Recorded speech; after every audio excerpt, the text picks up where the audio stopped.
我呢即係上面蒸鬆糕，下面買涼粉咯。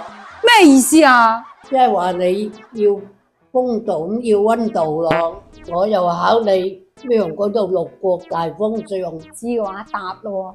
咁如果遇到緊急嘅事情，落荒而逃又點講呢？冇係玩劫走噶啦。嗱，以前啲人有錢就有鞋着，冇錢就着木屐嘅。但係無論着鞋又好，着木屐都好，着住對鞋都係跑唔快噶嘛。所以呢一句冇鞋挽屐走嘅意思，即係話想除低對鞋，打赤腳，盡快離開咁解。咁形容一個人做咗壞事，要幫佢孭飛嘅，又點講呢？黑狗當食，白狗當追。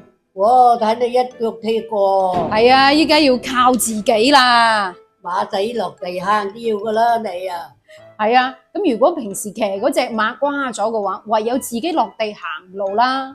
咁如果形容一個人有唔同嘅賺錢方法，財源滾滾來，又可以點講呢？豬籠入袋四邊入。咁形容一個人脾氣好溫和嘅，冇脾氣嘅，又點講呢？濕水炮仗落，點都點着。咁形容內鬥鬼打鬼，又點講呢？呢啲要到狗咬狗骨咯。咁如果形容有啲人又屎又難玩，醉到一劈泥咁，去廁所嘔嘅，又點講呢？飲到冇呀飲啦，又湯白鵝。咁如果想借助有利嘅時機，想撈多啲着數嘅，又點講呢？竹篙打老鼠隨棍上。咁依家亦都可以話打蛇隨棍上。咁幾個人串通夾埋講大話，又點講呢？講我呢度扯貓尾啊！咁如果經歷咗有啲事情，轉眼就唔記得嘅，又點講呢？呢啲呢度宰過鴨背咯。咁形容世間上冇免費嘅午餐嘅，又點講呢？邊有咁大隻咁打菜街調啊？冇盡啊！咁普通話就叫做騎驢找馬，用粵語又點講呢？騎牛揾馬。係啊，嗱，騎牛揾馬嘅意思可以用嚟形容愛情，亦都可以用嚟形容事業嘅。即係話你未揾到下一個目標之前咧，就將就用住，咁等你揾到下一個目標啦，就將佢換咗佢咁解。嗱，比如有啲人有錢，但係唔顯露出嚟，喺外表係睇唔出嘅，又點講呢？禾稈冚珍珠㗎啦。嗱，禾稈冚珍珠嘅冚字其實就係掩蓋嘅掩字。咁可以讀掩，亦都可以讀揞，亦都可以讀冚，係指遮蔽、遮蓋嘅意思。咁形容有啲人咧，幾靚會優靚，唔領情嘅，又點講呢？狗仔抬轎不識抬舉。咁過河拆橋用粵語又點講呢？我呢要過河抽板啊！咁形容事態緊急，逼到狗急跳牆嘅，又點講呢？時急馬行田啦！點解呢？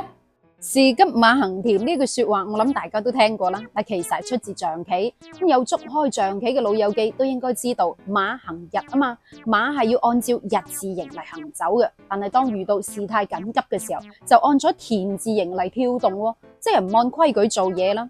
嗱，所以士急馬行田呢一句說話係用嚟形容一個人做事緊迫嘅時候，迫不得已而不按規矩做嘢，不符合規則咁解。嗱，有一句都係出自象棋嘅，就叫做飛象過河。咁捉開象棋嘅人都應該知道啦，馬行日，象行田噶嘛。咁象應該要按照田字形嘅對角線嚟行走嘅，唔可以超過呢個楚河漢界。但係如果飛象過河咯，即係唔按規矩做嘢，更有急功近利嘅意思啦。但係如果食飯嘅時候俾阿媽話你飛象過河，我日夜冇立我都飛象過河，冇禮貌。咁如果想講四兩撥千金，小成本有大利益嘅，又點講呢？刀仔鋸大樹㗎啦。喺生活上都會遇到資金不足、經濟緊張嘅時候噶嘛，即係咁又唔得，咁又唔得，咁又點表達呢？哦，你真係10個煲9個蓋咯，冚落去冚去即冚掂。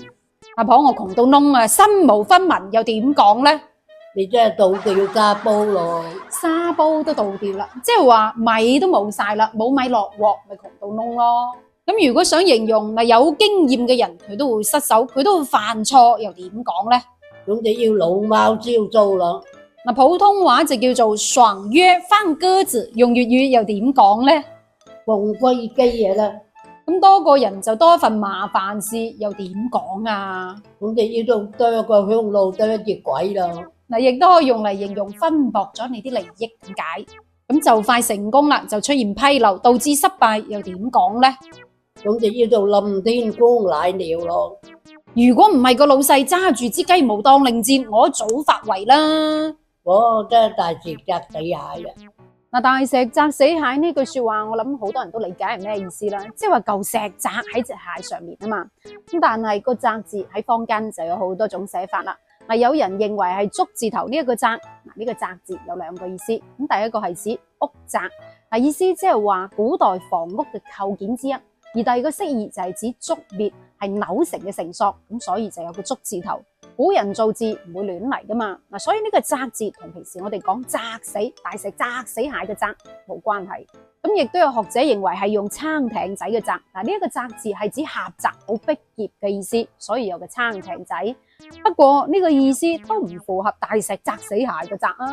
嗱，亦都有學者認為係用石字旁呢一個砸，嗱呢個砸我認為更加唔啱啦，係指重力咁錘擊嘅意思，例如話砸碎啦，北方人講嘅砸碎。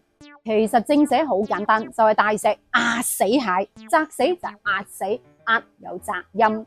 嗱，大石砸死蟹喺字面上嘅意思係話嚿大石壓死咗隻蟹。嗱，其實就係用嚟形容一個人屈服喺強權之下、壓力之下，令到佢冇得反抗，就好似隻蟹俾嚿石砸到冇得唞氣、冇得反抗咁解。咁睇翻平時，我哋經常都會將個壓字講成砸嘅。嗱，譬如話拜山，有啲地方會將壓字講成砸字。咁仲有抵押嘅押，嗱有啲人會將佢講成砸嘅。譬如話我將條金鏈砸住俾佢先啦。嗱，反正上面有嘢壓住下面嘅，嗱呢一個動作就為之壓或者砸啦。咁有啲人做人咧都好講誠信嘅，講嘢係好算數嘅，又點講咧？牙齒度金仔啊！得人恩果千年記啊！有時候還人情仲緊張過還債啊！你話係咪啦？係啊，人情緊過債啊！咁形容有啲人得勢嘅時候就恃勢凌人嘅，又點講咧？喂，你冇有風仔盡嚟喎！想攞咗人哋着數，侵佔人哋利益，佔人哋最大嘅便宜，又點講咧？你想入我隻居啊？嗱，食咗人隻居呢句說話，咁我諗大家都聽過啦，都係出自象棋嘅。嗱，大家都知道，咁居就係象棋裏面最大威力、最重要嘅一隻棋。咁如果一下子食咗人哋隻居，咁即係話佔咗人哋好大嘅便宜，想攞人哋最大嘅着數，侵佔人哋最大嘅利益咁解。咁所以食咗人哋隻居就係讀居，唔好讀成車咯。咁如果想形容嗱，花咗錢之後仲要花費自己精力買罪嚟受嘅，又點講啊？貼錢買難受噶啦。嗱，關於粵語俗語，暫時同大家分享住咁多。嗱，其實我覺得粵語俗語又好，民間歇後語都好，都係粵語嘅精髓嚟嘅，所以建議大家多啲去講，多啲去傳承啊嘛。咁到最後，阿婆話要問下你，南國創造真係阿媽咩我哋知，知嘅話留個言咯，關注我知多啲，我哋下一期再見，拜拜。